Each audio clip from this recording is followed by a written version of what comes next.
दोस्तों, मेरा नाम है कुमकुम बिनवाल। आगे मैं कुछ भी बोलूं उससे पहले मैं चाहती हूं कि सबसे पहले आप ये वीडियो देखें। इस वीडियो को गौर से इसलिए देखें दोस्तों, क्योंकि ये वीडियो आज हमारे देश का सबसे बड़ा सच है। ये एक ऐसा सच है दोस्तों जिसे कभी हिंदू खतरे में है के नाम पे, कभी मुसलमानों के नाम पे, कभी मुजरे के नाम पे, कभी मंगलसूत्र के नाम पे दबा दिया जाता है। लेकिन सच तो सच है, बाहर आ ही जाता है।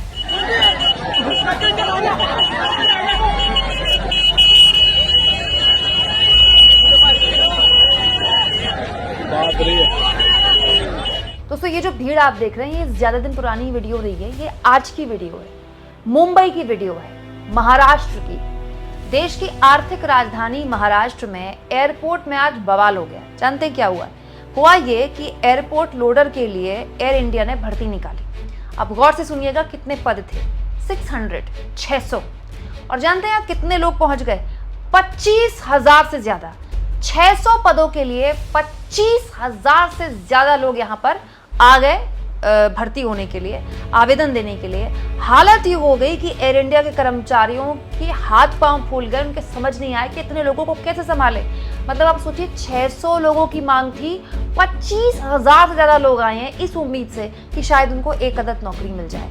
और ये तो वो भीड़ है जहां तक कैमरे की नजर जा रही है। जब 25,000 लोग होंगे तो सोचिए भीड़ कितनी होगी। ये सब कुछ दोस्तों आज उस दौर में हो रहा है जिस दौर में देश के चुनाव में बेरोजगारी का ब तक इस सरकार ने नहीं बोला, ब तक। मोदी जी भले ही आज सरकार के मुखिया बन गए हों, लेकिन अब कम से कम तीसरी बार पीएम बन के मोदी जी के एक बात तो समझ में आ गई दोस्तों कि बेरोजगारी एक ऐसी समस्या है जिससे ये सरकार अब जी नहीं चुरा सकती। लेकिन हैरानी इस बात की है कि एक तरफ दोस्तों महाराष्ट्र में, मुंबई में बेरोजगारी का आलम चरम पर है कि मतलब 600 पदों के लिए 25,000 से ज्यादा लोग आवेदन देने आ रहे हैं। और दूसरी ओर प्रधानमंत्री मोदी क्या कह रहे हैं दोस्तों? 4 दिन पुरानी ये खबर है, मात्र 4 दिन पुरानी, जब मुंबई में ही, जी हाँ, इसी मुंबई में जहाँ ये भीड़ उमड़ी है, इसी मुंबई में मोदी जी कार्यक्रम में शामिल होने आए थे। ये उसी दिन की बात है जिस दिन मोदी जी अंबानी के बेटे की शादी में शामिल होने आए थे। उससे पहले मोदी जी एक कार्यक्रम में थे जहां पर वो नौकरियों के बारे में बात कर रहे थे। तो मोदी जी ने कहा है कि हमने 4 साल में 8 करोड़ लोगों को रोजगार दिया है। 4 साल में 8 करोड़ लोगों को रोजगार दिया है। हमने नौकरियों पर बयानबाजी करने वालों को चुप कराया। ये बोला था मुंबई में एक प्रोजेक्ट को लॉन्च करते हुए मोदी जी ने। अब मैं ये सोच नहीं पा रही हूँ कि ये जो 4 साल में 8 करोड़ रोजगार का मोदी जी ने आंकड़ा बताया है, इसका मतलब क्या, कहाँ मिला है ये? किन लोगों को मिला है ये? किन लोगों को मिली है नौकरियां जो दिख नहीं रही हैं, जो इस हालत में दिख रही हैं कि 600 पद निकलते हैं तो 25,000 से ज्यादा लोग आ जाते हैं। दोस्तों, कितना बड़ा विरोधाभास है। आप सोचिए, ये पूरी की पूरी सरकार बेरोजगारी पर बिल्कुल फेल रही है, बिल्कुल फेल रही है। लेकिन आप सोचिए दोस्तों कि एक तरफ मोदी जी कह रहे हैं कि उन्होंने इतने करोड़ लोगों को रोजगार दे दिया और उसी शहर में ये हालत बेरोजगारों की है। अब आप बताइए, बात किसकी सच मानी जाए? मोदी जी के बयान को सही माना जाए कि ये इस भीड़ को सच माना जाए? इस बीच महाराष्ट्र में क्योंकि चुनाव होने हैं तो एक बड़ा ऐलान भी कर दिया गया है। दोस्तों, मोदी जी भले ही बेरोजगारी का ब ना बोले, लेकिन एकनाथ शिंदे को तो समझ में आता है, वो तो मुख्यमंत्री है प्रदेश के, तो उनको तो पता है बेरोजगारी का क्या आलम है। तो अब ये जानकारी दी गई है, अभी आज ही ये खबर आई है महाराष्ट्र में कि 12वीं पास छात्रों को 6,000 रुपए महीना देगी सरकार।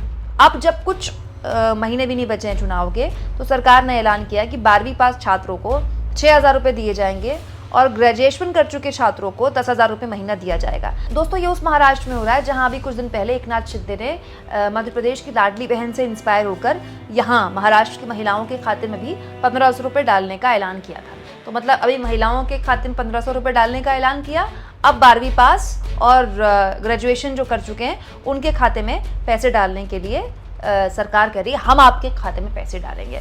मतलब सरकार ये मान रही है ना कि वो ग्रेजुएट या 12वीं पास को नौकरी नहीं दे सकती। हालांकि 12वीं पास को तो नौकरी ढूंढनी भी नहीं चाहिए, ग्रेजुएशन करनी चाहिए, पढ़ाई करनी चाहिए। लेकिन बहुत से लोग हैं जो नहीं कर पाते हैं, जो उम्मीद करते हैं, बहुत गरीब परिवारों से कि भाई नौकरी मिल जाए। तो ग्रेजुएशन कर चुके छात्र हों या फिर 12वीं पास कर चुके छात्र हों, उनको सरकार ये जो पैसा दे रही है ये तो सरकारी खजाने से आता है। और ये जो पैसा होता है दोस्तों इंफ्रास्ट्रक्चर के लिए होता है, प्रदेश की दूसरी चीज़ों के लिए होता है। इनको सरकार बेरोजगारों को बांट रही है। तो क्या सरकार मान रही है कि सरकार रोजगार देने में अक्षम है? रोजगार नहीं दे पाएगी सरकार तो पैसे ले लो। और दोस्तों यही काम राहुल गांधी ने जब अपने न्याय पत्र में अलग तरीके से कहा था कि हम पहली नौकरी पक्की करेंगे और स्टाइपेंड के तौर पर 1 लाख रुपए सालाना देंगे, तब उनकी आलोचना की गई थी कि तो मुफ्त में पैसे बांट रहे। और अब जब खुद की बारी आई तो आप उसको इतने बड़े ऐलान के तौर पर दिखा रहे हैं। अब सवाल ये दोस्तों कि मोदी जी जो रेवड़ी कल्चर को लेकर बड़ी बड़ी बातें किया करते थे, अब उन बातों का क्या हुआ, क्योंकि वो बातें भी बहुत पुरानी नहीं है। दोस्तों, अब जब बेरोजगारी पर बात कर ही रही है सरकार, कम से कम इनडायरेक्टली, तो मैं एक सवाल पूछना चाहती हूँ, क्या ये उपाय कारगर हैं? क्या इससे बेरोजगारी जैसी समस्या पर लगाम लग जाएगी, या फिर ये भी केवल चुनावी गिमिक है या चुनावी रेवड़ी है? क्योंकि ये जो समस्या है ना दोस्तों हमारे देश में, बेरोजगारी की समस्या, ये कोई छोटी मोटी समस्या नहीं है। अभी देखिए, कुछ हफ्ते पहले का CMIE का आंकड़ा है, जिसमें बताया गया है कि जून में जो बेरोजगारी की दर है वो 8 महीने में सबसे ज्यादा थी, 9.2%।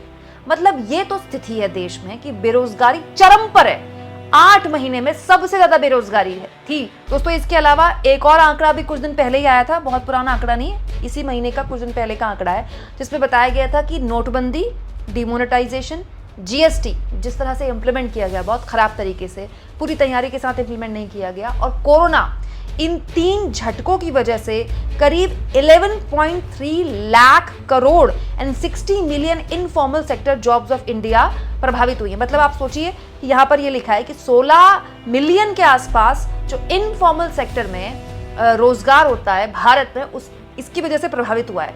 मतलब आप कह सकते हैं कि भारत की जो रीढ़ है दोस्तों, भारत में जो रोजगार है, वो सबसे बड़ा जो रोजगार देने का जरिया होता है वो इनफॉर्मल सेक्टर में होता है। हमारे देश में फॉर्मल सेक्टर में इतना रोजगार नहीं पनपता, और ना ही लोग इतने नौकरियां करते हैं फॉर्मल सेक्टर में। इनफॉर्मल सेक्टर में बहुत बड़ा रोजगार है हमारे देश में।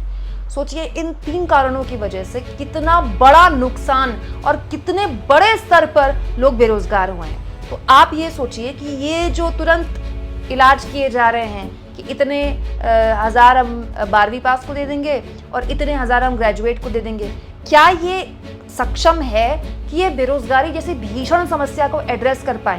दोस्तों, जिस बेरोजगारी पर इस सरकार ने 10 साल से एक शब्द ना कहा हो, एक शब्द ना कहा हो, अब जब सरकार भी ये समझ रही है कि बेरोजगारी एक समस्या है जिससे आपको डील करना पड़ेगा, अगर आप ये सोच रहे हैं कि धार्मिक ध्रुवीकरण करके आप चुनाव जीत जाएंगे, तो निकल गए वो दिन।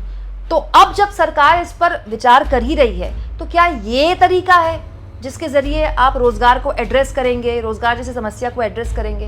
हम उम्मीद करते हैं दोस्तों कि 23 तारीख को जो आम बजट आने वाला है, उसमें इसको लेकर कोई बड़े उपाय किए जाएं, क्योंकि हर बार ये कहा जाता है कि जब जब इंफ्रास्ट्रक्चर पर सरकार खर्च करेगी तो अपने आप रोजगार पनप जाएगा, जबकि इंफ्रास्ट्रक्चर पर तो हम डेवलपिंग इकोनॉमी है, हम तो लगातार इंफ्रास्ट्रक्चर पर खर्च कर रहे हैं। बताइए कब इंफ्रास्ट्रक्चर पर खर्च नहीं हो रहा है?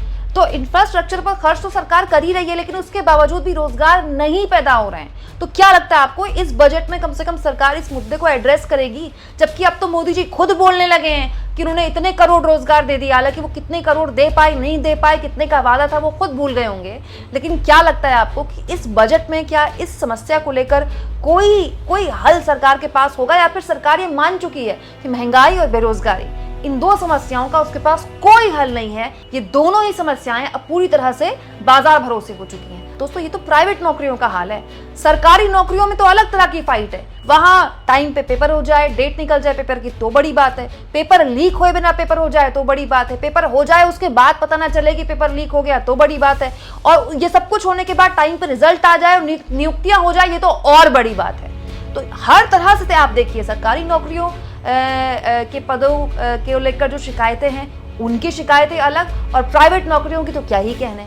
और इस बीच उम्मीद जो अब टिकी हुई है वो निर्मला सीतारमण पर टिकी हुई है कि वो हो सकता है कि आम बजट में इसको लेकर कोई तो उनके पास उपाय हो, कोई तो रोड मैप हो, कि जो 2047 के बारे में मोदी जी सोचते हैं कि 1000 साल आगे का प्लान है उनके पास। कम से कम आज इस समस्या को तो देखें कि ये भीड़ जो उमड़ी हुई है, ये बेरोजगारों की भीड़ हुई है, वो 1000 साल आगे नहीं, अपने आज को लेकर चिंतित है। आप इस मुद्दे पर क्या सोचते हैं दोस्तों? कमेंट बॉक्स में जरूर लिखें, और जितना हो सके चैनल को शेयर करें, सब्सक्राइब करें, और थैंक्स और ज्वाइन के ऑप्शन से अगर आप चाहें तो कुछ आर्थिक मदद भी चैनल की जरूर करें।